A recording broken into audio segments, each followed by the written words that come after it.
Hey, what up? Hey, what up, guys? Here we go. Here we go. Here we go. I know I'm a little late, but better late than never. But never late is better. Shannon Sharpe. Here we go. Wow, man. I think it's good to talk about some stuff besides when it's trending, right? You wait for stuff to settle down, see what's going on. But it's amazing, man. This whole Shannon Sharpe thing and him being let go by ESPN. Well, alleged he's been let go, or he may just be on leave. But either way, man, I think it's a shame. It's sad, man, to see Shannon Sharpe go through this. And he's my guy. I really like Shannon. He's a former player like I am, so I can understand his world and where he comes from. The most disappointing part about the whole thing is he made it. He had a second career, right?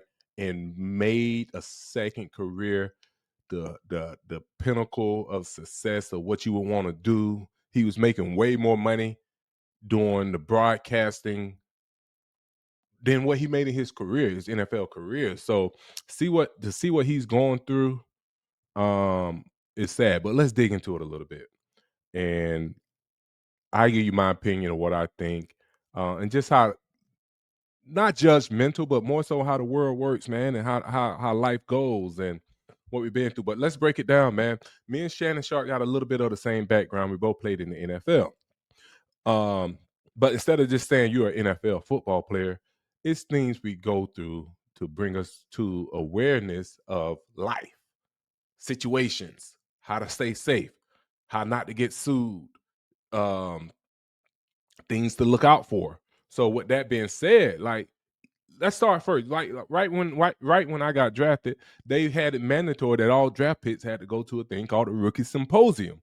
And with the rookie symposium, they talked about life, finances, what to look out for, girls, groupies, whatever the case may be. They had some groupies up there on stage and say how they would go out and try to scope out football players and try to get pregnant from them. They had a lot of different things that you were made aware of when you're young. Here's what I'm tripping on. Shannon is not young. How old is he? 57? So he already knew. He tells people what to do, watch out for yourself or whatnot. So for him to get caught up in this situation and these allegations, and I know people are looking at the time, I mean, not the time, but the age gap that she's 21. I think when you get one life, as long as it's legal, whatever makes you happy, I'm not judgmental.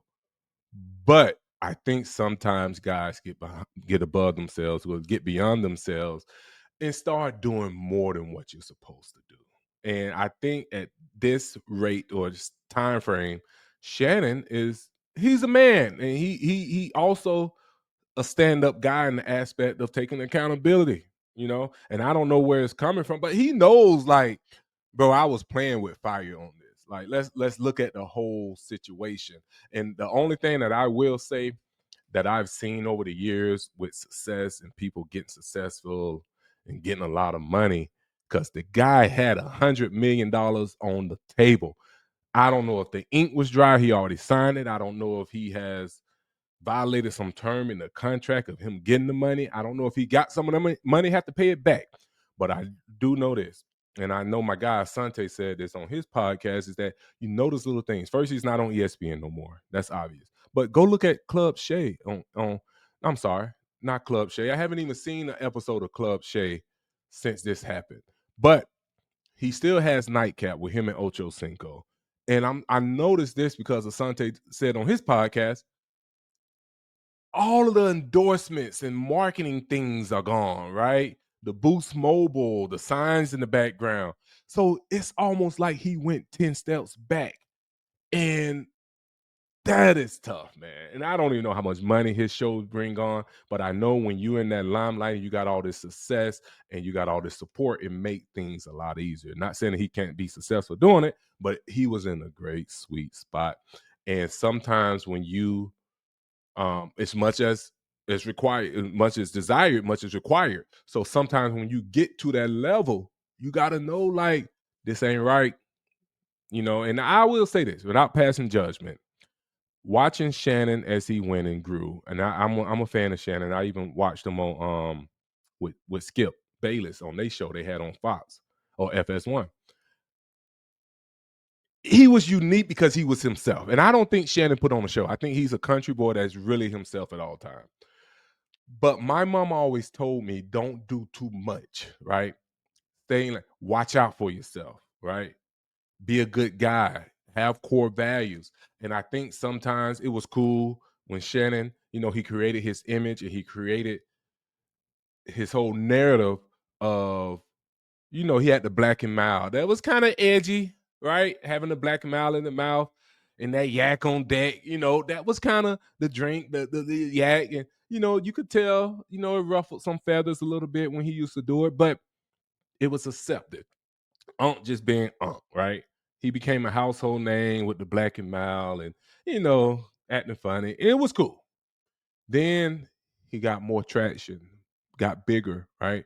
So I realized when he got to ESPN, I don't know what the executives told him, we don't want the black and miles and all that stuff on here. Just come in and commentate if you can. Be you within the confinements of presenting professionalism. And I think he left a part of that behind. But what he was doing was going from professional Shannon Sharpe during the day, and when Nightcap came out, he got a little edgy, man. And I'll say that. And everybody can do their thing, but some stuff he would say on the podcast, I'd be like, I don't know. The way he talked about, one of his endorsements was Rose Sparks, and that's for male enhancement. And it's just like, okay, and he explains why he used it, and it's funny, it's cool, but you can tell as a professional, me as a professional as well, without judging, I'm like, he's borderline, he can get away with it. And a lot of people would comment, I read comments, they be like, man, y'all guys crazy, y'all wow. And I just know as a professional in the lane I'm trying to go in, it's hard to straddle the fence, and I don't want to go around that thing. I'm not gonna come on here and have the same conversation with y'all that I would have probably with a homeboy or something. Shannon didn't care. He's having that same conversation. He's just censoring it a little bit, and he's not cussing. But other than that, and he probably did cuss sometimes, but other than that, he was letting y'all have the raw, unedited version of him. So that feeds into saying, who is this guy, right? And at the end of the day, when he went off and he has his desires in life on what makes him happy, or he want a young girl, like the girls on OnlyFans, and that's all the red signs, man. Like, what you went swimming in the pool of sharks, right? Well, you already know some things you just shouldn't do or take part of. Bro, you outgrown that. Like, you got a lot to risk. That my mama say, baby, you got so much to risk, and he had a ton to risk. And guess what? It bit him. It came. And it's huge because I don't see him with the way things going in the world. I don't see him ever getting back on TV. He risked so much for so little. He could have just chilled and grew and became that household name, because I think he was very passionate about what he's doing in his career. But you got to watch yourself, man. And I'm not putting all the blame on her, whether it's right or wrong, because guess what? In the locker room, right? We sitting around talking, and at a young dude, you like, hey man, don't let that girl take you for your money, or and there's nothing wrong with strippers, but I'm using this as an example. You go to a strip club, you link up with a girl, right?